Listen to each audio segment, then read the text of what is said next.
this is my first time hearing that term moral Mm. injury, but I think I know what you're talking about. Mhm. And that just goes to prove your point that we talk about it so insufficiently. Yeah, I absolutely, that's a great way of putting it. Moral injury. I felt like, yeah, I joined the Air Force in 1994. And I was like, yeah, I joined to work and I wanted to be out in the world and do the right thing. And that didn't mean in my mind I wanted to go kill the other guy. It meant I wanted to put planes in the air, and I Yeah. thought America was one of the good guys, and yeah, truth, justice, and the American way type thing. Welcome to Your Story Doesn't End Here, the mental health podcast of military and veterans who refuse to be silenced. I'm your host, Rachel, and my mission with this podcast is to be a voice for those who don't have a voice, bring awareness to mental health issues, provide value and solutions, and to change the culture when it comes to mental health within the DoD organizations.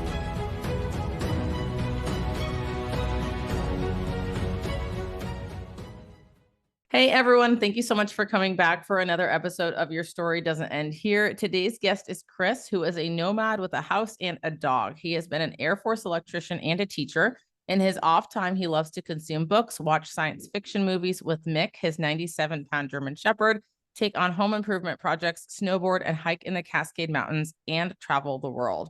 Chris has written 3 books so far and keeps writing despite wanting to spend so much of his life outside. You can follow his blog, podcast, and writing at christianhoman.com. Chris, I am so grateful that you took the time to be on the show today. So thank you so much, first of all, for being here. My pleasure, and thank you for the invite, Rachel. Absolutely. So before we get into the episode, if there is one word or a few words you could use to describe how you are feeling today going into this, how would you describe that? At the risk of sounding predictable, excited. I like talking about mental health, and for most of my life, it's been on the back burner at best, or a joke at worst. So Yeah. Yeah. thank you for Yeah. this. Of course. Of course. And we kind of talked a little bit before recording about how now you are in the Gen X generation where, you are, of course, starting your own podcast platform, which if you want to talk about that later, I'll let you talk about that. But you're right when you say, mental health wasn't, especially in like the generation prior to you and your generation, mental health wasn't what it is today. So I'm really excited to hear your story, your perspective, and I'm going to pass it off to you. Well, thank you. Yeah, I as far back as I can remember, mental health was on the front of my mind because I had a brother 9 years older than me named David, and he had a lot of mental challenges. And I've heard terms like bipolar disorder, manic depressive, schizophrenic described for him. I know you can't be all of those things, but the diagnoses came and went, and he was prescribed a lot of different medications, and he would take his medicines and then he would be okay. And then he would think, well, I'm doing fine. I don't need to take medication. And then, of course, he would plummet. But David was, I think he would have been better serviced if we paid more attention to mental health like we are this decade than we were in the 80s and 90s, especially. And people seem to not want to be people seemed ill-equipped to talk about it, or ashamed, or for probably a bazillion reasons nobody wanted to just accept that people needed help and it was okay to take medication and give each other some space or whatever it was. So and then I became aware of my own, I wouldn't say neuroses, I'm not that, but my own now we talk about establishing boundaries and respecting people's, you know, desires and that sort of thing way more. And consent, that's not a word we heard in in the 80s and maybe early 90s even. So it seems like we're ever so slowly moving in a healthier direction. So and then yeah, and then having spent 13 years in the Air Force, I went on a lot of combat deployments and worked with a lot of awesome people, but also a lot of people who were disrespectful and toxic. So that provided its own combination of issues, and doing things for the military that I later thought of as unnecessary. And oh my God, I just, I'm not going to get political, but I just remember thinking, man, we're not always the good guys in the military. And that made me feel like guilty, and then just the gamut of mentally related emotions that I felt throughout my adult life are complex. And then coming back to my brother, he ended up having his first and final heart attack at the age of 41. And I just wish he could have seen how we're talking about things and in such a more enlightened, if that's the right word, atmosphere. Yeah. And like growing up, I'm a big Star Trek nerd, and I remember thinking as a kid how strange it was to have a therapist or a counselor on the bridge of the Enterprise right next to the captain and the first officer. And later on, I'm like, of course they would. Like that's like they're dealing with unpredictable events in the vast imagination of space in this fictional TV show, and how brave, or at least forward thinking, it was for the show's creator to say, yeah, let's talk about mental health. And even if they didn't give her enough to do, and so many times they misrepresented what mental health could have been through today's eyes, it was still a step in the right direction where, oh, if you need a therapist or a counselor, you're just you're seeing a quack, or what's wrong with you. And now it's like, oh, you're seeing a therapist is more like when people say, oh, I'm going to the gym. Like, why wait until you're fat to go to the gym? Why wait until you're mentally like cracking before you see a therapist, or at least talk about your feelings and that sort of thing? I didn't want to So cut you off if you're saying something no, else. no, So no. go for it. Yeah, Go for I'm it. trying to remember which direction I'm going in, and then with the military, and it was just so complex. And then I ended up getting out after 13 years, and I was very happy to go in the military, and then I was very happy to leave, and I found hiking, and that's been my mental health rock. But hiking really just opened up my mind and soul to many things that I'd never really took seriously. So it was just great to travel, meet like-minded people, or meet, all kinds of people, and just feel close to the planet. I love So that. That's yeah. incredible. You No, thanks. talked about we're not always the good guys. And that really stood out to me because as an American, we're taught from a very young age, and maybe not told directly, but I think all the school propaganda is what points us in this mentality of we're the best. We're always the good guys. We're never wrong. We're number one.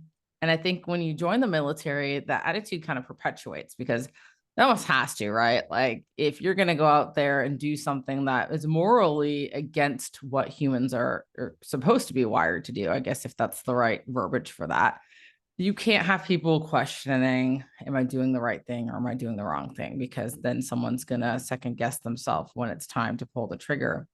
And so we now these days we see a lot of moral injury. And I was looking at some PACT Act stuff the other day on a website, not the VA's website, it was a different site.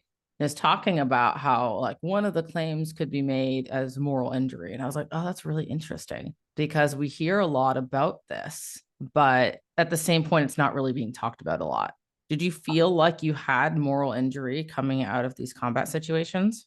Yeah, this is my first time hearing that term, moral Mm-hmm. injury, but I think I know what you're talking about. Mm-hmm. And that just goes to prove your point that we talk about it so Yeah. uh, insufficiently. Yeah. Yeah, I absolutely, that's a great way of putting it, moral injury. I felt like, yeah, I joined the Air Force in 1994, and I was like, yeah, I joined to work, and I wanted to be out in the world and do the right thing. And that didn't mean in my mind I wanted to go kill the other guy. It meant I wanted to put planes in the air. And yeah, I Yeah. thought America was one of the good guys, and yeah, truth, justice, and the American way type thing. Yeah. And then I was like, things, there were 9/11 happened, and our response to that, at first I was like, okay, yeah, it's sure, we got hit, so we need to respond in kind. And then I really started paying attention, and I was like, well, if Saudi Arabians and or other whoever attacked us, why are we attacking Iraq? And Yeah. it seemed awfully convenient that we've been there before, and we have oil interests and regional interests, and And I was like, oh, we've absolutely squandered our global goodwill by Yeah. doing the wrong thing. And forget that we hemorrhaged money and lives for a cause that I never really believed in, but Yeah. we didn't even do it the right.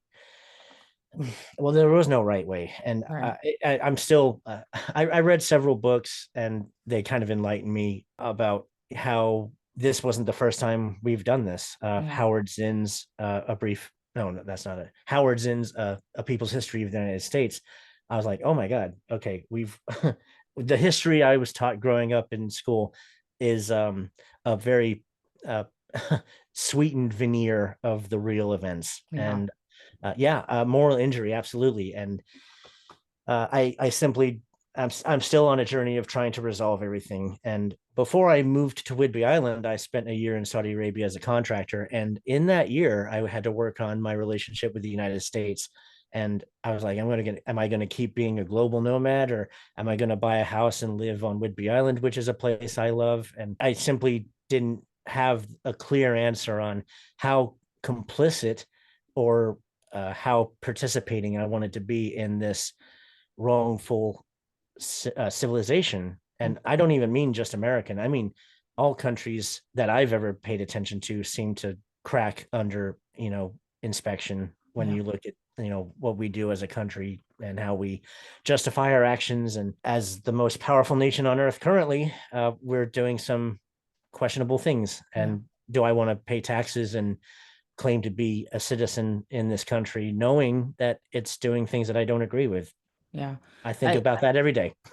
I think it's interesting hearing the perspectives from people that were actually boots on the ground in these scenarios in the Middle East or really any war scenario, where all I've ever heard is like the news story of it or the social media story of it, right? And we obviously know that everything that the media is feeding us is filtered. It is a form of propaganda. Yeah. And when I hear people's actual stories and opinions, it's like it opens up this other world in my head where I'm like, oh, maybe everything isn't as it actually seems. And, people throw around the words conspiracy theories and whatever. I mean, especially when we talk 9/11, there is a lot of emotions and feelings that invokes in humans, not only humans that were actually there in New York that day, but a lot of those combat veterans. I was telling you about, I have a friend who has a conspiracy theory podcast, and she had me and a couple of other people that do military mental health podcasts come on there. And it was like a game show format. And one of the things that she had us do was, it was like a factor myth. I don't remember if this was part of that part, but it was like saying if we believed a conspiracy theory. And one of them was 9/11.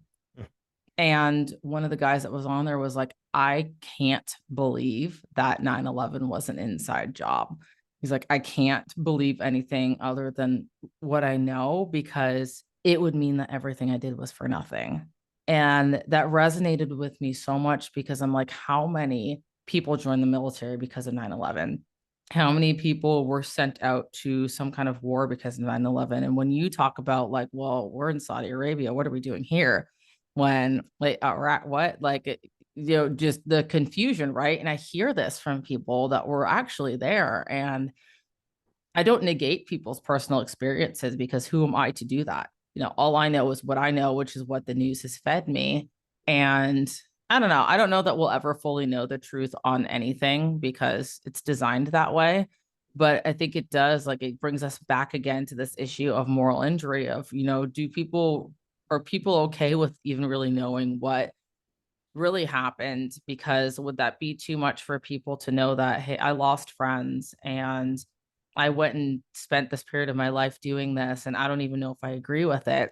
And I think there's a lot of people that relate to your feelings, Chris, of this, like, I don't know that I fully agree with what I'm doing, even just like living in this place and like contributing to it. That was one of the issues that I had with staying in the Navy, was like, I just don't agree with this organization. Like, they didn't take care of me. They're not taking care of a lot of people that I know. There's suicides, there's mental health issues. We're brushing it under the rug. I can't be a part of this. And Yeah. so I very much relate to that part. To your point, I would go over there and yeah, there were I would fly in helicopters getting shot at and stuff, and I was absolutely okay with that. And then now I can't deal with loud noises, but that's not even the worst of it. I've had a couple friends take their own lives or go down paths where they were drinking so much, and it ended up like by the time they stopped drinking, the damage was already done and their bodies were, essentially disintegrating. And Yeah. we all kind of responded in different ways. And so, yeah, while I don't know many people that were actually killed in battle, I mostly worked with, aircraft maintainers. So we Yeah. were on the flight line, not picking up guns or anything, but we were still aware of what was going on. And the attitudes were so, what's the word? It was so interesting to see what American attitudes were like. The internet was fairly young, but we could still send each other emails and jokes. And oh Yeah. my God, there was such a anti-Arab racism going on because, uh, like, they bombed the tower or they flew Yeah. into the towers, and then we were over there and we're like, the there were lots of racial slurs over there, and I was just like, oh my God, we're dehumanizing. And Mm. then later on I'm like, oh yes, I absolutely saw people othering Yeah. other human beings, and I'm like, I don't want to be a part of that. Yeah. And I've absolutely had the moral, what do you call it, moral Moral injury. injury. Yeah, Yeah. that's and I think I was carrying that for a long time, and Mm. it made it better to drink Mm. and kind of numb that. And it my drinking never got in the way of my jobs or my relationships or anything, but I definitely drank heavier than I needed Yeah. to, and Yeah. I don't do that anymore because, at least while I don't have answers, I've started asking myself the difficult and correct questions Mm. that I'm not trying to hide or pretend don't exist anymore. Right. Right. Um, but yeah, I've lost some friends from, alcoholism and suicide, and that was a direct response to the cognitive dissonance of trying to live in an amazing country that doesn't always do amazing things. Mm. You worded that so well. Oh, And thanks. the alcoholism piece, I think, is a piece that a lot of people aren't talking about either. They are, but they aren't. It's kind of like the moral injury thing. Like, yeah, we know that there's an alcohol issue. And it's one of the reasons, I guess, that I personally have an issue with a lot of the veteran organizations being surrounded around the concept of a bar, because I know how many veterans in active duty really struggle with drinking. It's like, the one legal substance, right, while you're active duty, other than cigarettes, which is also another problem in the military that can help people cope with what they're dealing with. And a lot of people aren't talking about how they're losing friends to alcoholism. The suicide piece we're talking about, but it's kind of dampened by, we're really not getting into the uncomfortable part of the conversation. Like, well, what are people doing to kill themselves? Why are they wanting to kill themselves? Like, what is getting them to this point? And when did you get out of the military, Chris? I left December of 2007. 2007, and here we are in 2024 with the same issue still happening. Yeah. And the problems aren't going away. That, like, the phrase "what happens in your childhood resonates throughout the rest of your life." Yes. It's that way. Like the stuff that happened when I was in the military, I'm still, they inform me today, and I'm still discovering how things about me today are a result of what I'm finding out about what we did. And Right. of course, when I was fixing airplanes, I didn't think we were putting up in this we I didn't think we were putting airplanes up in the sky to deliver Girl Scout cookies. Right. So I'm like, no, I focused on, oh, triple nickels generator isn't working. So we better go out there, and what parts do we need? And like everybody, I was distracted by, the presence of the job and trying to problem solve, which is actually something I love about my job. But I never answered, or I never really thought things, rather, no, I did think about things philosophically, just not as much as I do today. And oh, it's just, Rachel, it's just such a complex, almost contradictory look I have within myself, because Yeah. I love that I joined the military, but I'm also glad that I got out. And what would I have been if I hadn't joined the Air Force in Mm. 1994? Would I have? I don't. I'm not sure. So it's Yeah. not that I regret anything, and I Yeah. didn't actually pick up a gun and shoot anybody, but I definitely helped put planes in the sky that weren't, doing things that I would have preferred them to do. So, Right. Yeah, I uh, think a lot of veterans have that struggle. And I I think I can't remember if I talked about this in my podcast episode, but the thing that I've been coming to terms with is that the world isn't a black and white place where it has to be good or it has to be bad, right? Like we can understand that we exist in this world where we appreciate the good that came out of our military service, but at the same time recognizing that there are really bad things that happen in the military, and that was part of our service, and we maybe experienced some bad things or maybe even contributed to some bad things, but it's not that I'm a good person because I was in the military, or I'm a bad person, or I only had a good experience or only had a bad experience. Like there's this in between gray area where both can exist, and that's okay. And it's not bad to say I appreciate the time or the experience of being in the military because it created who I am today. Now, I personally wouldn't have this podcast platform if it wasn't for my military service. So, no, you wouldn't be doing the things you do today had you not gone through what you did in the military or even joined the military in the first place. And so, I think it's allowing space in our brains for both the appreciation, but then also the recognizing that there are bad things that happened and a lot of that out of our control, but they happened and it's just a fact. And I just kind of leave it at that at this point. Um, absolutely. And keeping in mind that for me, I met some of the most amazing people while in the Air Force that I wouldn't have met otherwise, and yes. that are still in my life today, and that I depend on and share everything with. And I wouldn't be living on Whidbey Island, the best place I've ever lived, if I hadn't joined the Air Force and met certain people that put that on my radar. And uh, yeah, I 100% agree. Like that, joining the Air Force was a domino that set so many other dominoes into motion that brought me into what is probably my best Yes. life. So you were a contractor for a little bit. I wanted That's to right. talk a little bit more about that experience. Okay. Yeah. I got out of the Air Force in '07. In '08, I went to Iraq as a contractor for a couple of years and working on electrical systems, well, actually, specifically perimeter camera systems. I worked on these big R2D2 sized cameras that were on a good day could see for 5 kilometers.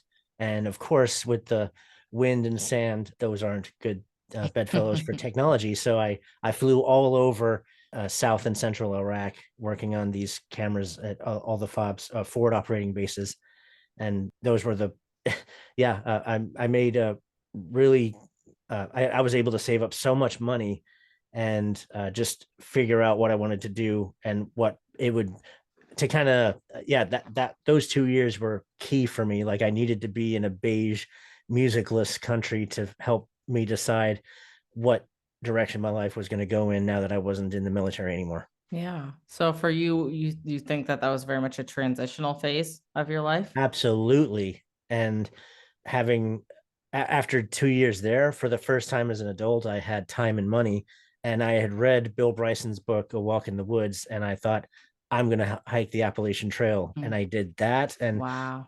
I only meant to do it as a kind of get outside of my comfort zone for a minute. I didn't mean, in no way did I think, oh my God, I'm going to fall in love with hiking, and then I'm going to hike the Pacific Crest Trail, which is going to really get me familiar with the Pacific Northwest, which I'm going to move to someday. And then I'm going to eventually hike the Continental Divide Trail, which I want to someday after Wow. Mick crosses the Rainbow Bridge. So that set, like, again, hiking the Appalachian Trail was another domino that I met some amazing people as well. Like second to the military, it's a brotherhood being in the hiker trash community. Wow. Well, you've hiked the Appalachian and the PCT. That is incredible. It's a Thank part you. that that they're is like you just kind of brushed over it like it's just like a small feat. That's a really big deal. That's incredible. they were life-changing Yeah. things. And even though they're both hiking trails, they're both unique in their own ways. It's like comparing beer to coffee. Even though they're Yeah. both beverages, they're both awesome in their own ways. Yeah. Would you say that those were emotional experiences for you? Intensely emotional, even spiritual. I'm not a Mm. religious person, but it allowed me to find my own sense of spirituality when I wasn't looking for it. Yeah. And you hiked these both by yourself? I started I started no, I started hiking the Appalachian Trail with my buddy Kevin, who was in the Air Force. But because we both hiked different ways, we didn't see much of each other. We're still friends today, but one of the things we learn on the trail is hike your own hike. So Yeah. you can't always slow down every day, especially when you're hiking for months at a time. Right. You just gotta find your own cadence, to put it Yeah. in military parlance. And then the Pacific Crest Trail, I started with a buddy of mine that I met on the Appalachian Trail. And again, same thing. We hiked different patterns and we took breaks at different times. And I'm a morning person, so I would always take off faster or earlier than most people. And instead of constantly waiting or trying to coordinate, like, where are we going to take breaks and where are we going to finish at the end of the day, we agreed we could just, like, well, hey, how about we meet up at this, or something in a month. And Yeah. um anyway, yeah, that was yeah. And I'm sorry to say that he's no longer alive. He got shot after he Mm. finished the PCT in his Mm. home in Georgia, but he will be missed. Yeah. I'm sorry to hear that. Thank you. How did you deal with the thoughts in your own head when it was just you and yourself hiking on a trail? So I remember feeling, especially at the beginning of the Appalachian Trail, I felt like I was in this rare moment. Like, I thought, oh my God, like I remember, like I said, I read A Walk in the Woods before I was in the Air Force, and I read it in 2007, I think.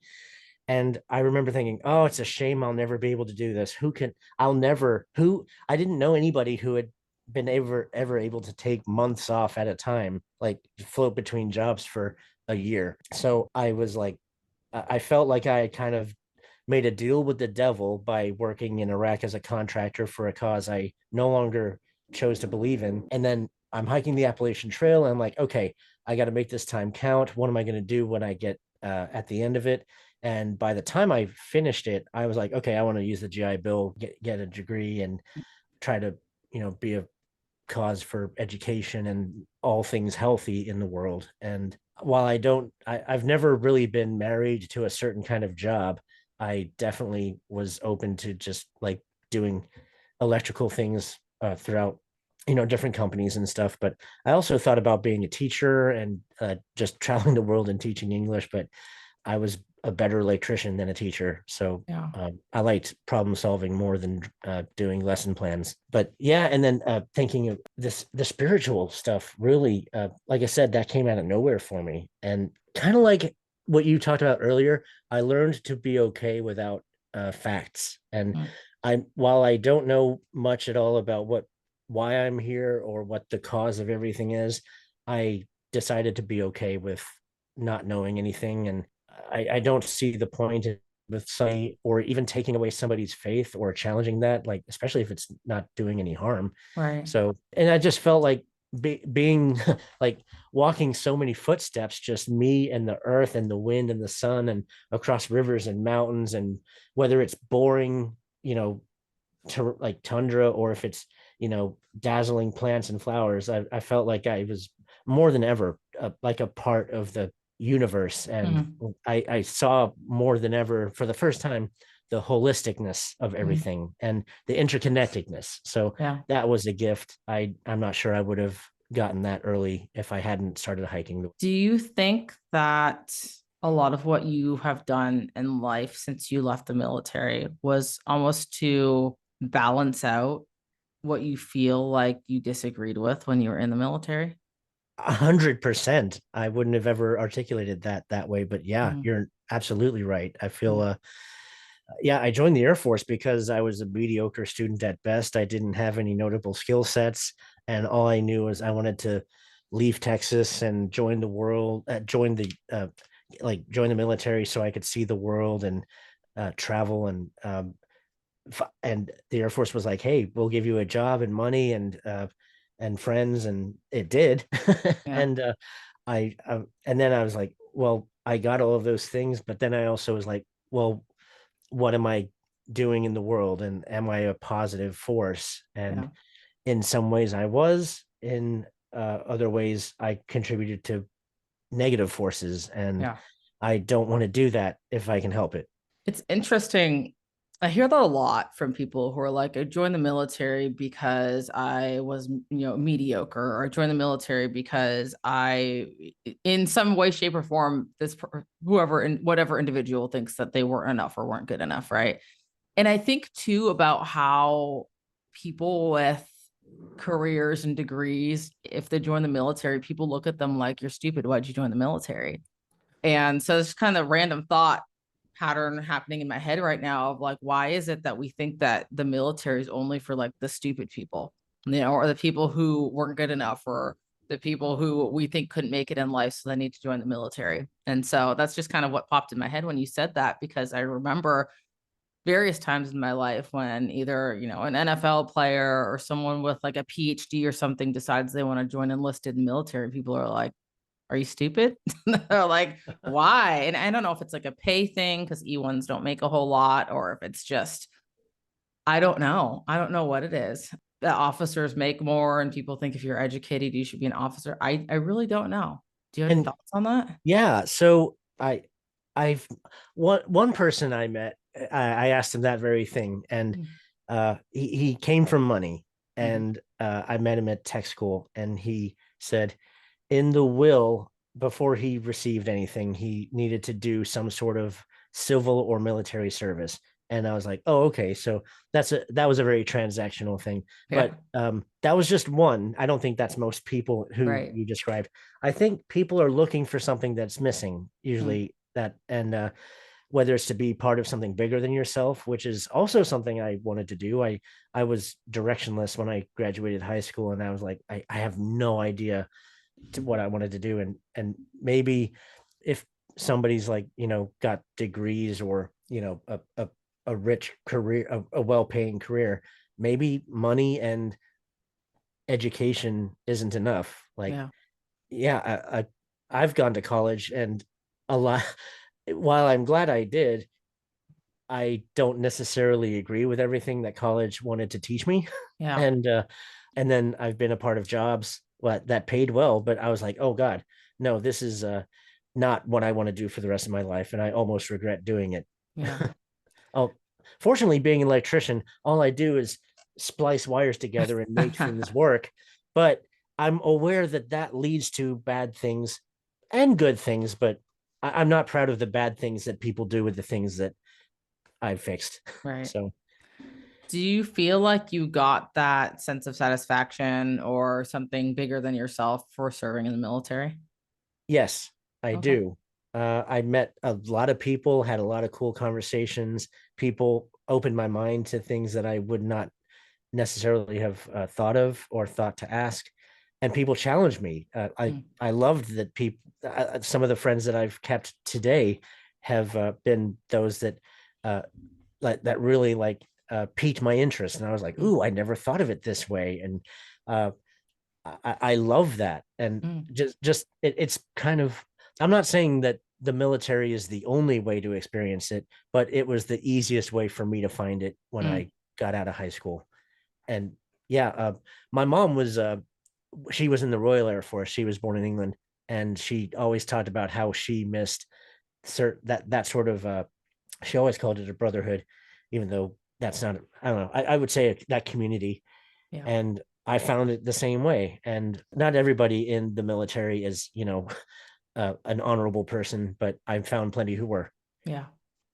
And I, yeah, sorry, go ahead. Did I answer that? Like, yeah, you did. I was gonna say I love the way you said that, because I always felt like I didn't get that sense of satisfaction of like, oh, this is something bigger than me. But then you worded it in this way that is like, well, when we're talking about something bigger than me, it's not just the job, because that's always the way that I thought of it. I remember I was in reconnaissance at a reconnaissance squadron, and the job would get done, and every once in a while we would have these meetings where they would show us physically what they were doing on these missions. And the idea behind that was, we want to show you guys what you're, because I was also a maintainer, what you are doing that is contributing to this, because then you can get this like full circle moment where you feel like you did something bigger than yourself. And I'm like, I'm not watching bombs drop, watching the stuff like that doesn't give me that. That doesn't do it for me. And so for me, I always connected the dots of something bigger than myself as like getting these very specific military missions done. But then when you articulate it as the people that I talked to that challenged me, the people I talked to that changed my life, and the people that were maybe only in my path for that short period of time, but I still remember them and I remember the impact they had on my life. Like, yeah, absolutely. In that light, yes, it was something so much bigger than me. And so I appreciate the way that you answered that question because it opened up a different perspective for me. So thank you. It's one of the best things about being a human, being able to talk about things that aren't food and shelter. We can wax philosophical about the cosmos, and whether Yes. it's why did you vote for that person to what do you think about, you know, I don't know anything about how about we cook this food that we saw here in Korea. Do you want to Yeah. go on a cooking lesson with me? And I'm like, oh my God, yeah, let's not Yeah. just go to Korea and eat hamburgers and just keep doing what we would do in the United States. And many people that again that I've kept as friends today, they're like adventurous and yeah, we don't just have to do what's in front of us. And That's um, incredible. uh, I love that, and I'm glad I got to keep that aspect from the military. And it's not Yes. only in the military, but it's where I found it. Yeah. Yeah. That's awesome. So you also are an author, and I didn't want to skip over that part. What got you into writing yourself? I know you said you've read quite a few books. What made you decide to start writing? I hiked the Appalachian Trail, and for me, it was just it wasn't the same. Like I went in hiking thinking, okay, I'm just going to travel from here to here and I'm going to do it by walking. And what I took out of it was, oh my God, I experienced small town America for the first time. I saw a different side of this country. I found a different side to myself. And it wasn't enough just to talk about it, to like just to journal about it or just tell my closest friends. I wanted to try to see if I couldn't put it in a book. And some people blog, some people, uh, I don't know. It was just like for some reason I'm built where, oh, something's notable that happened in my life. I want to write about it. Yeah. So I've, I guess I've got the genetic makeup of a writer. And I've always liked words and language and stuff. So I like to try to play with English, and that's just I'm a word nerd. So I wrote and self-published the A Door into Another Land that was about the Appalachian Trail, and then I wrote about I'm currently getting edited a book that I wrote about the Pacific Crest Trail, and that brought me to my forever home on Whidbey Island. Mhm. And even though, like I said, even though the Appalachian Trail and the Pacific Crest Trail are long trails that take months to hike, they are so different, Mm. and it's not copy paste.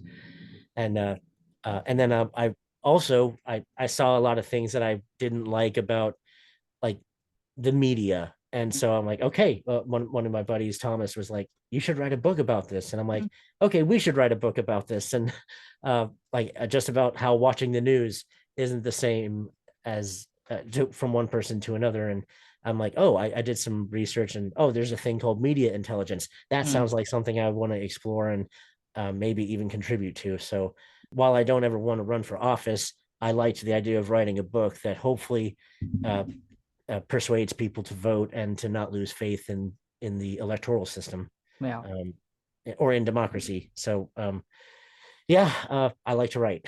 That's incredible. And I think what I love the most about listening to you speak, Chris, and listening to your story is how I can just see the dots connecting as your timeline flows from one part to the next. Like the military service led to the transitional period as a contractor, which led to this beautiful part in your life where you're hiking that is still very much part of your life, but unlocks this creativity. And I just think it's so beautiful as humans to reflect and be like, well, how did this dot in my timeline when I was this age, how did that create the person that I am today? Because I think there's so much healing in that, especially when we look at even the negative things and we say, okay, well, why did I have to go through this? Well, if I didn't go through this, then this wouldn't happen and this wouldn't happen.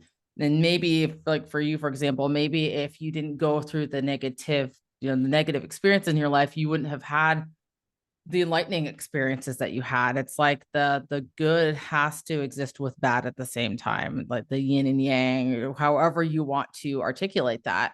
But your story is just such this beautiful timeline of everything just flowing so well into the next piece. And I just wanted to acknowledge that. Well, I appreciate it. And I like the idea of how I like it. I'm always inspired when I see people who don't let bad things remain bad. Mm, That like I've met many people, and you almost certainly have too, who have been traumatized by certain things in their life, but that has given rise. They've like, okay, I'm going to break the cycle. I want to do this, and I want to call attention to this cause or this person, or do what I can. And yeah, I same. I'm like, yeah, I also want to do that, like yeah. in my own way. Yeah. So, Yeah. uh, That's and incredible. kind of like you with this podcast, you Yeah.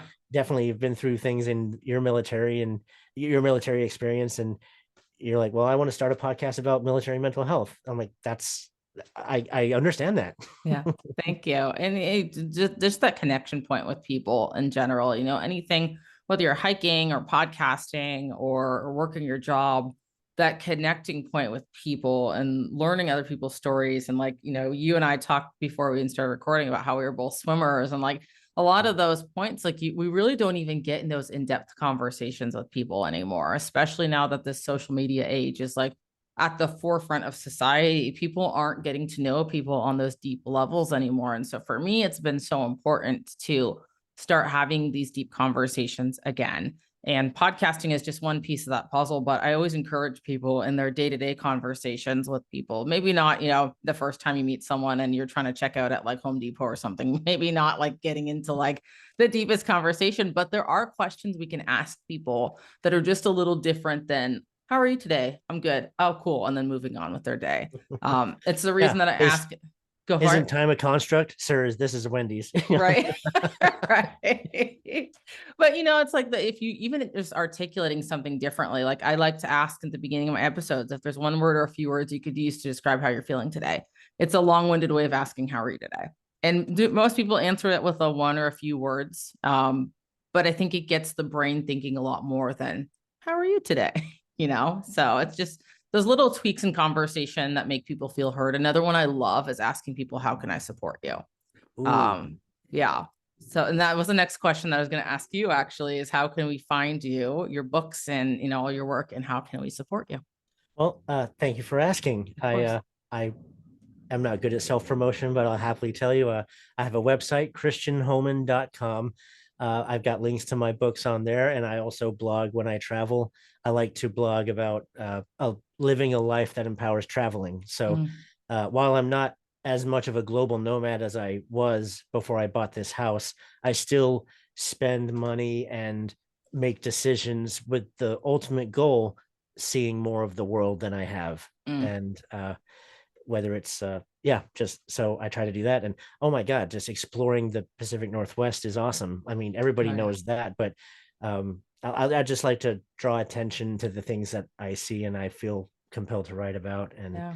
take pictures. And I like seeing these things out in the media and the social on the internet, so I hope there are people that like it as well. So thank you for Yeah, asking. absolutely. And I think we kind of touched on this before recording too, is that there's so many veteran authors out there that are writing about different things. And I think we're used to seeing like, your David Goggins or Jocko who are like, yeah, I was a SEAL. This is what I'm writing about. And like, don't get me wrong, their stories incredibly inspiring. I love David Goggins' book, but there is another side to creative veterans that is not just a SEAL with a story surrounding the military. And so I encourage the listeners, go check out Chris's work and his books. And if it doesn't resonate with you, then please share it with your own network, because again, you never know who it will resonate with. And stuff like this truly changes people's lives.